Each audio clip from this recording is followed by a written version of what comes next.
Now let me show you the next concept we have on the product called date. So if I want to request a date, it will give me an option whether I want to request an in-person date or a video chat date. So I can set up a video chat date for 2:41 or let's say 2:40 p.m. That's like a minute from now, and I invite Bella right to the date. So I send out the invitation. Now when I go back to the dates feature, I would see that on the new tab. So on the new tab, I can see that there's a date between Bella and I.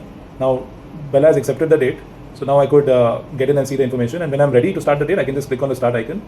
If I try to start the date before the time, the scheduled time, it gives me an alert.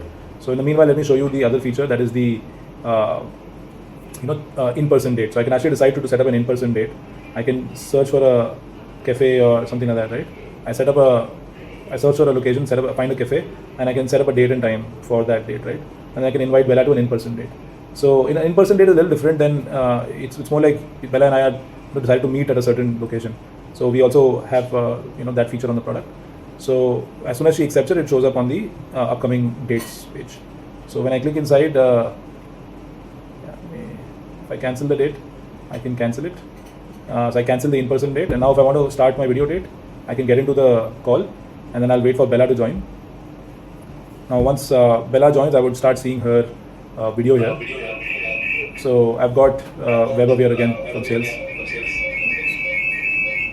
Let me just get that, just got that sound corrected. And now Weber and I can basically chat with each other. Weber was the one manning the profile. So this is like an instant video call feature on the app, but managed through the date flow. And the reason we went with the date concept is we feel that it's usually tough for people to just be ready on a call at any time.